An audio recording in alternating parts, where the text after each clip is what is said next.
Creations. This is episode 198. Only 2 away from a giveaway. Actually, the giveaway is going to start next week, so make sure you stay tuned to the end of the video so I can tell you all the details with it. It's been a little bit of a busy week medically for me. Last week, okay, probably TMI, but last week I had a bladder infection.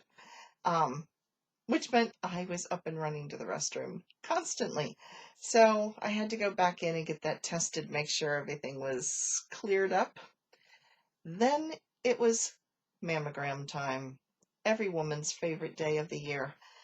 Yes, yeah, not pleasant. They see me coming and they get out the wide angle lens. And it's still not big enough. I told them I need IMAX. I need an IMAX, but I did ask them one time, as you're being like squished and totally uncomfortable, I said, what happens if the electricity goes off? Am I like stuck in this machine in this awkward and uncomfortable position? They did reassure me there's an emergency release button, just to let you know. So, yeah, that was Tuesday's fun. And then Thursday, got my teeth cleaned. No cavities. Look, Mom, no cavities. Yes. So, yes, I hope I don't blind you with the sparkle that's coming off of these. Yeah. Anyway, I did have somebody ask me if they were my own teeth. A child asked me that one time. I said, yes, they are my own teeth. So, yeah. Anyway, I think I was in my 30s at the time. So now to get to what you guys came here for, and that would be works in progress and finished object. 1, finished object. So I was making a pillow. Here it is, and you can see, hopefully it shows up well. You can see there's an anchor pattern on here. My house is done in like a nautical theme. I love lighthouses and anything, you know, sea-ish. So yes, my Christmas tree even has lighthouses and seashells and lobster buoys on it. And the top of my Christmas tree is, somebody asked why I had a lifesaver on the top of my, it's, you know, like it's a life preserver. Yeah, just because everything else in my house is nautical themed. So there it is. There's my anchor. And this is a mix of knitting and crochet. This part is knitted, but I found it wasn't wide enough, so I did a little crochet border. And then I totally cheated because I figured he's going to see the back of the pillow. So the back is just a big giant granny square. So it's a mix of knitting and crochet. And then I have one more to make. And that one, I have 2 skeins of this. It's blue. There you can see it. It's kind of a denim color blue. This is Re-Up by Lion brand. And Re-Up is 117 yards or 107 meters. It's 100% recycled cotton. I hope they washed it. Only kidding. Yeah, so it's recycled cotton. And I'll be honest, it's not my favorite to work with. It's not something I would want next to my skin. It would be fine for dishcloths and things like that, but it wasn't real pleasant to knit with. You know, it just doesn't feel great on my hands. But anyway, it is what it is. It's a pillow. So I mainly bought cotton because I did not want to take a chance of something like fuzzing up and looking pilly or anything. So that's why I went with the cotton. So, and my living room is in blue and in yellow. So these are going to be the blue, and it is a worsted weight. So I have 2 skeins of that. So that is my finished object.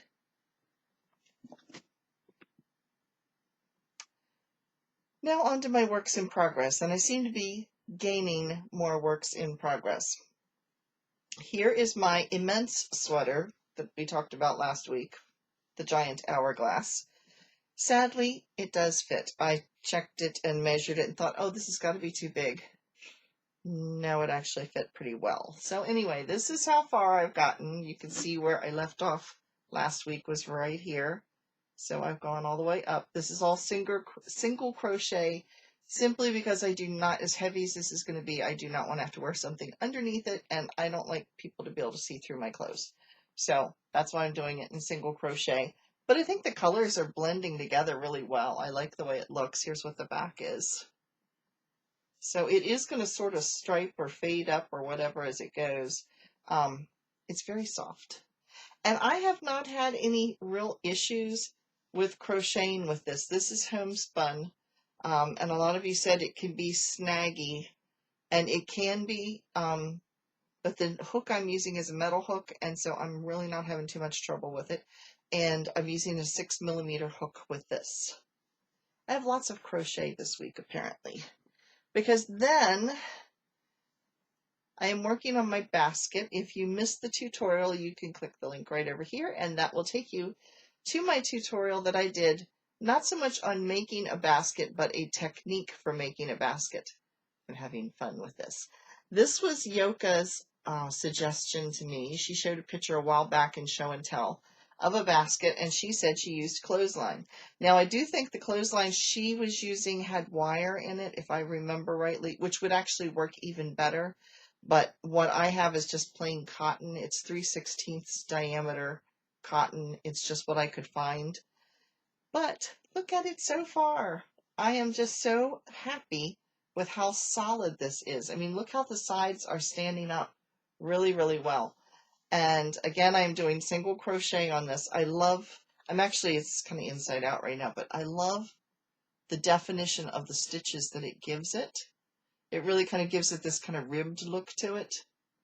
The other thing that I think is neat about this, because I was looking at this going, you know, if I just made this totally flat, it would be a great trivet or a pot holder or a placemat.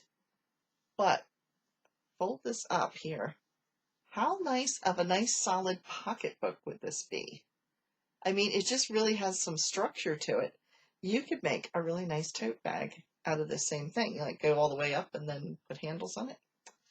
That would really work. I mean, years ago, I made a pocketbook using clothesline, but it was sewn. And you cut like strips of fabric about 1 inch wide and really, really long, and then you wrapped it around the clothesline, and then you used a zigzag stitch to stitch all the coils together and form a pocketbook. And it actually held up for quite a few, for quite a while until it, I finally got tired of it and gave it away. But yeah, I am really happy with this. Now on the video, I was using a 7mm hook. I did change down to a 6mm hook just because I didn't want you to be able to see the clothesline in between, and I wanted it to be nice and dense and heavy. And around what's going to be the rim, you can see it more on this side. Right here, I actually did the spike stitch around here, so it's almost like a double row of single crochet on top of itself, just to give it a little bit more firmness right there. So, yeah, I am really happy. I am still on my first clothesline. I don't know what you call them, hanks, skeins. I don't know what you would call a clothesline. I don't have much of it left. This was 50 yards. So that's what I've got left. And the only thing that's awkward is the clothesline does get tangled up around the yarn, because I am holding these two together. Like I said, I feel like I'm juggling 2 honeydew melons every time I try to pick them up and throw them someplace. But that is the basket and how well it's turning out. I'm having so much fun with it. Sorry, I had to readjust you. The camera tipped over. I have the camera propped up. I'm very high tech. The camera is sitting on a box on top of the bed, and it started leaning forward and everything fell off with it. Yeah. So anyway, the next project is the only knitted project I have going on right now. And I am working with Kim, Bream, and our other ladies in our knitting crochet group to make some hats for the Hat Not Hates campaign. So, yeah, they won't need it for a couple months because, of course, it's too warm right now to need or worry about a hat. But that's all the further I've gotten. I have a few meetings this week. This will be going with me because I'm certainly not going to take the basket. It's just too big. So I'll be taking small things with me to work on during the meetings. And yeah, so that's my first hat. And I have some other blue yarn downstairs. Some of this is left over from all the hats I made my grandkids. I had like a half a skein of the blue so I can get one hat out of that. And then I had some other blue sitting around the house. And then I found this, and it's a mohair. I think it's an acrylic, but it's made to look like a mohair. I think I might combine this with one of the skeins of yarn I have downstairs just to make it fuzzy. Yeah, we'll see how it goes. I don't know if it's going to match it or not, but I saw this and went, that could make it look really interesting. So we shall see, but that's going to possibly go with it.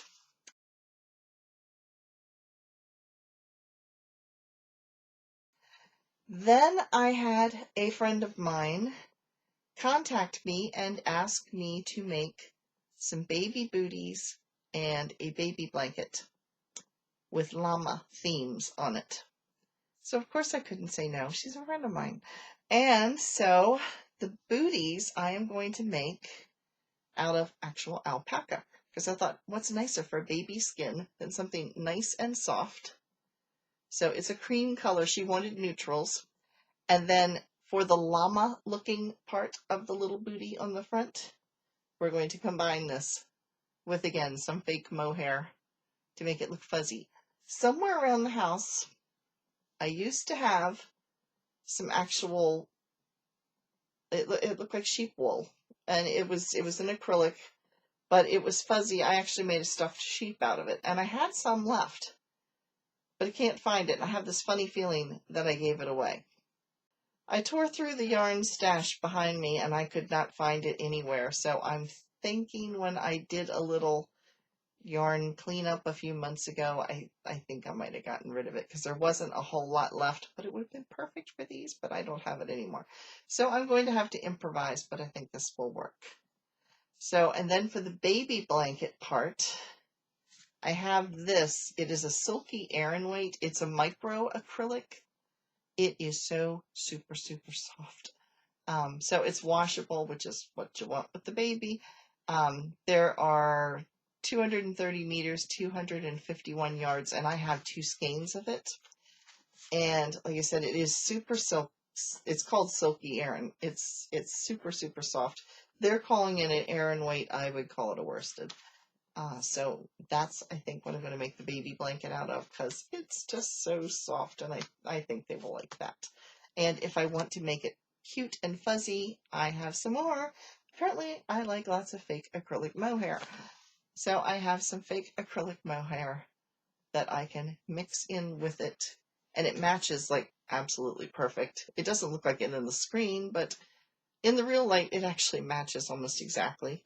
So we'll see with those, or maybe I'll just do it around the border or something. We'll see. So that is my works in progress. So what all are you making?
So what am I reading? I just started a new book. I will insert a picture.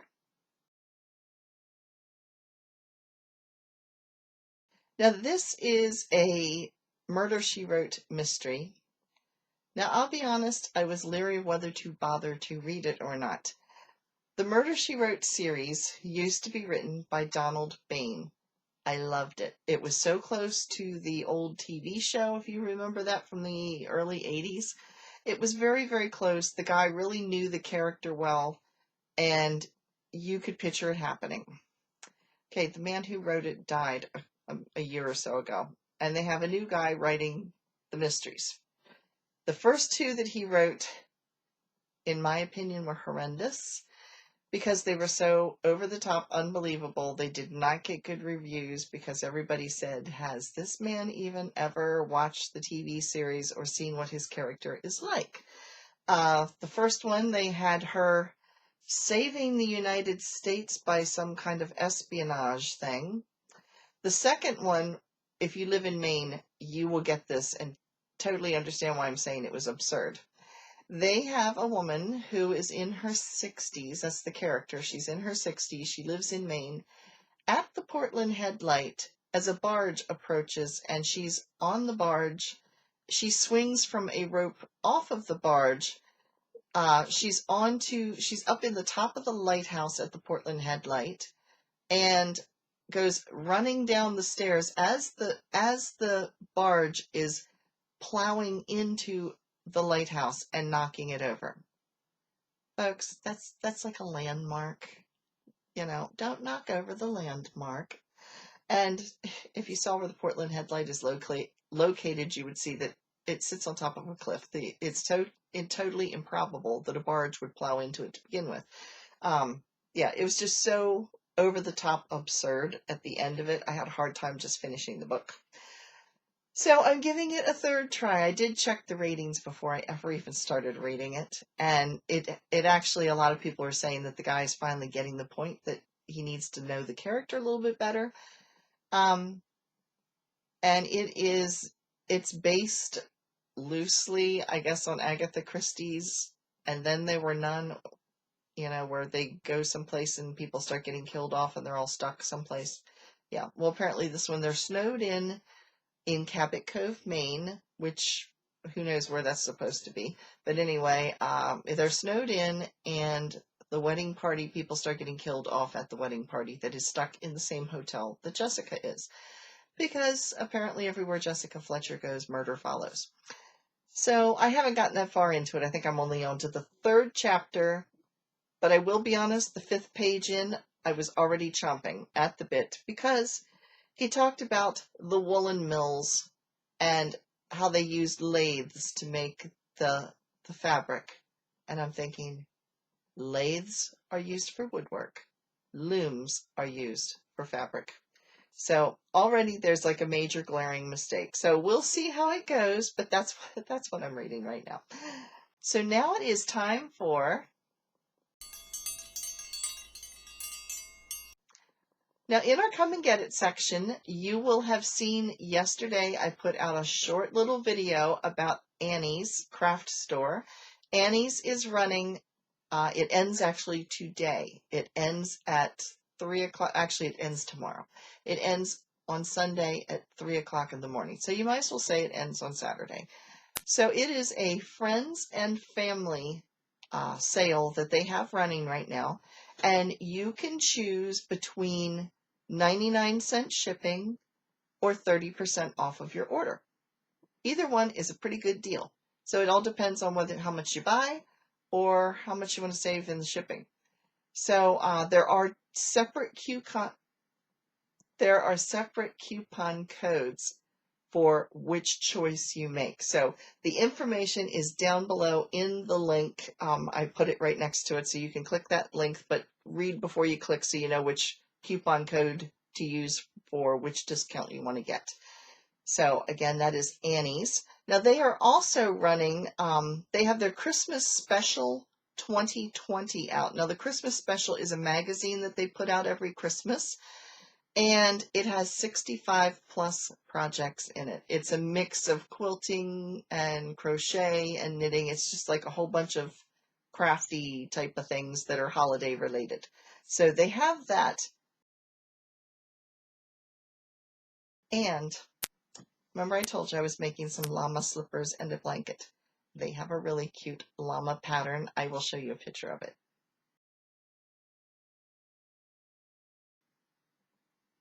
I think that's the pattern I'm going to use. So I will, by the time you're watching this, I have probably already bought that and used the discount to do it. But yeah, I think I might use that little pattern because I just thought that might be cute. So that is Annie's.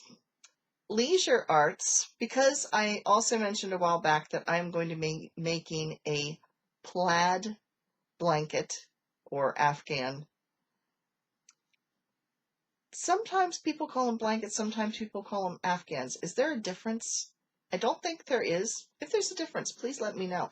But anyway, I'm making a plaid one of those. And I'm pulling my yarn out.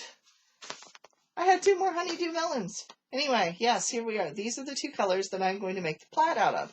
However, if I have enough of this left over, then I will have a 3-color plaid. I think this will be the main color, the yellow, and then this would be the secondary color. And if I run an extra little stripe in there, it would be with this. It's going to depend on how much I have left of the basket. So I have not started the afghan / blanket until I know whether I'm going to have extra yarn. I think I will, but I just want to check.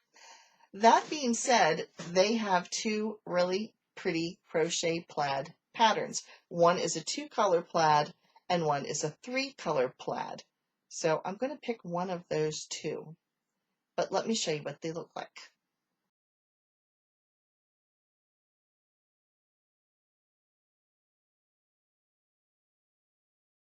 So that was over at Leisure Arts. So if you have this urge to make a plaid afghan blanket, whatever you want to call it, there you go. The Dollar Tree still has their dollar yarn on sale. They have, you do have to buy 6, and it is the Just Yarn. They have Just Cotton, Just Yarn, which is acrylic, and there's another one. Is it Basic Cotton or something? I forget. Just Home, Just Cotton, and Just Worsted. That's the 3 that they've got. Because I almost thought for the baby blanket, if I didn't have the yarn that I did, I was going to get it from the Dollar Tree. But now I don't have to because I have some yarn. So that is the Dollar Tree. You do need to buy, like I said, a group of 6, but they're only $1 a skein. Now, Knit Picks. I went over and just kind of browsed through their yarn, and they are having their Brava yarn, which is a brand of Knit Picks. They carry it in bulky, sport, and worsted. They are selling any of those weights for $2.49, which is a pretty good deal. So that is over at Knit Picks. And then Lion Brand has been running some flash sales, which I put up earlier this week. So I'm not even going to say anything right now because right now I don't know of any sales going on, but as sales become available, I will send you a little video or something over on Facebook to let you know of any of those sales that go on over at Lion Brand. Now, Wednesday's video this week, as you saw last week, because it was the basket tutorial, you knew that the yarn I ordered had not arrived. It actually is supposed to arrive later this afternoon, so Saturday afternoon. It's supposed to, I have some of it, but I don't have all of it, and I wanted to wait till I had all of it to show you. So Wednesday's video will be an unboxing, and I'm doing them together because the one yarn that I already got was Knit Crate. The other yarn is from Yarn Rush, which is my first order from this company. It is a sister company to Knit Crate, so that's why I want to open them together. And they gave me a free 1-year membership to Yarn Rush, so I thought, let's see what it's like and whether I save money, whether it's really worth the investment or not. It's $5 a month to give you access to the yarn they have, which is like your name brand line. I saw a lot of Lion Brand. I saw a lot of Bernat over there. And you get 30 to 50% off. So I did put an order in so I could test out their customer service and all that kind of stuff. And so we are going to unbox that on Wednesday, and you can see what I got and what my plans are for it eventually when I finish all the other projects that I've got going on right now. And now we come to next week when the giveaway will begin. Next week will be episode 199. So the giveaway will run from episode 199, and I will announce the winner on the 200th episode. So make sure you stay tuned next week to see what I'm giving away. It's not just one skein of yarn. It's going to be 2 skeins of a certain type of yarn. And I don't know all the details what I'm going to do to make you enter yet. But yeah, stay tuned. So it's exciting, approaching my 200th episode. So yeah. So that's what's been going on with me this week. I hope you have a wonderful week ahead of you. Don't forget to watch on Wednesday, and if I put any other sales up during the week, and let you know. Otherwise, I will see you again next Saturday for our giveaway. Thanks for watching, everybody. Bye!